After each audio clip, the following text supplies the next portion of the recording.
લાઈફમાં અમુક દિવસ એવા હોય છે જે દિવસ તમે એવું વિચારો કે આજે વહેલા સૂઈ જઈએ અને એ જ રાતે કાંડ થઈ જાય છે. ઓકે, એવેન્જર્સ ડૂમ્સડે, જેની માટે તમે માર્વેલના ફેન હોવ કે માર્વેલ જોયું હોય તો તમે એક્સાઇટેડ હશો, કારણ કે એ મૂવીની કાસ્ટ એવી છે, એ મૂવીની સ્ટોરી એવી થવાની છે અને એ મૂવીની અંદર ઇનસેન વસ્તુઓ જોવા મળવાની છે. એટલા માટે એના ટીઝર્સ, એના ટ્રેલર્સ, એના પોસ્ટર્સ માટે હાઈપ આમ રમતા થઈ જાય છે. અને સાથે James Cameron, one of the greatest ડાયરેક્ટરની મૂવી એ આવવા જઈ રહી છે, અવતાર ફાયર એન્ડ એશ. અને એ મૂવી સાથે ડૂમ્સડેના 4 ટ્રેલર આવવાની વાત હતી. બહુ બધા રૂમર્સ, ઘણી બધી ડિસ્કશન્સ, ઘણું બધું આની આજુબાજુ થતું હતું. બટ નો વન એક્સપેક્ટેડ કે એઝ ઓલવેઝ ટ્રેલર લીક થઈ જશે. અને ટ્રેલર જે લીક થયું છે, આ મારો નાનકડો કેમેરો, એકદમ બચ્ચું જેવો કેમેરો, એની ક્વોલિટી પણ 4K સુધી જઈ શકે છે. બટ અત્યારે જે તમે વિડીયો જોવો છો ને એ પણ 4Kમાં છે. પણ આ ટ્રેલર આટલી હાઇપ્ડ અપ મૂવીનું, ગજબની મૂવીનું ટ્રેલર તમને મે બી 420 કે 460માં જોવા મળે છે, એથી બી લો ક્વોલિટીમાં. ઓકે, સો થયું કે કેવું કે કાલ રાત્રે હું વહેલો સૂઈ ગયો, કારણ કે મારે વહેલું સૂવું હતું ને વહેલું ઉઠવું હતું તો થોડીક લાઈફ સેટ થાય.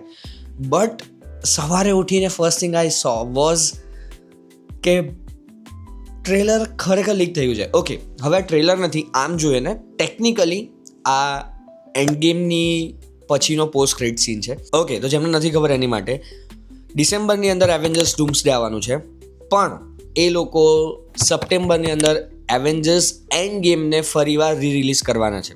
એનું રીઝન બહુ ઓબ્વિયસ છે, હવે તો બહુ જ ઓબ્વિયસ છે, કારણ કે આ ટીઝરની અંદર એ લોકોએ આપણા કેપ્ટન અમેરિકાને બતાવી દીધા છે. સ્પોઇલર અલર્ટ, જે લોકોએ આગળ ના જોવું હોય તો પ્લીઝ, જો સ્પોઇલર, હવે કોણ બચી શકશે આટલા મોટા સ્પોઇલરથી? તો કોણ બચી શકશે, ગોડ નોઝ. બટ જેને ના જોવું હોય તો આ ટીઝર શરૂ થાય છે કેપ્ટન અમેરિકાની ક્લાસિક બાઇકથી. એ પોતાનું હેલ્મેટ એકદમ આમ ધાર પર ટચ દઈને મૂકે છે એન્ડ ઇટ ઇઝ લાઈક કે બહુ બધા રીટેક થયા હશે. બટ આગળ વધીએ તો આ ટ્રેલરની અંદર એમનું ઘર બતાવવામાં આવે છે, એમનો જૂનો સૂટ બતાવવામાં આવે છે, પણ હજી એમનો ફેસ રિવીલ નથી થયો. અને ધીમે ધીમે જેમ કેમેરો પેન થતો જાય છે એમ દેખાય છે કે કેપ્ટનના હાથમાં એમનું બાળક છે, બેબી એમના હાથમાં છે. અને એક નોર્મલ ઘરમાં એક નોર્મલ ફાધર પોતાના ચાઇલ્ડની સાથે ટાઈમ સ્પેન્ડ કરતા હોય એવું કંઈક બતાવ્યું છે. અને ધીમે રહીને પછી આપણને સ્ટીવ રોજર્સનો ફેસ બતાવવામાં આવે છે. Chris Evans is back as a Steve Rogers. એ તો બહુ વખતથી સાંભળ્યું હતું. અને એમના લાસ્ટ મૂવીના પ્રમોશનમાં પણ એમનું જે ફિઝિક હતું એ જોઈને લાગતું હતું કે he is getting ready for something which we already new કે કેપ્ટન અમેરિકા માટે થઈ રહ્યા છે. સો એ પાછા દેખાય છે અને ઇટ વોઝ થિયેટર વર્ધી સીન. થિયેટરમાં આ જોઈને મેં બહુ બધી બૂમો પાડી હોત જ્યાં સુધી મારું ગળું ના બેસી ગયું હોત. I have done that in many movies. ભલે હું એકલો બૂમો પાડતો હોય, but it was a cinema worthy scene and still we ended up having it this way. But no complaints, કારણ કે this brings so much excitement અને so much જોય. મારી સાથે મારા ઓફિસમાં એક કલીગ છે, he is also nerd like Avengers and like super hero thing and all movie thing. Is સિનેફાઇલ.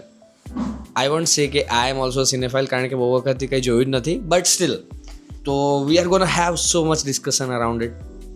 But yes, this is a good thing કે આ જોઈને મજા આવી ગઈ. ભલે લીક છે, ભલે કોઈની નોકરી આ ખાઈ જશે, but dam, this movie is already pushing the limits of hype and I am very much excited.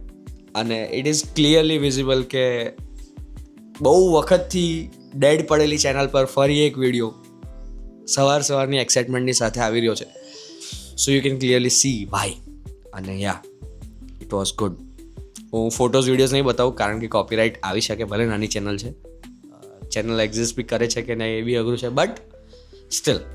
સો આવી વસ્તુઓની વાત ક્યારેક કરતા રહીશું. See you maybe soon.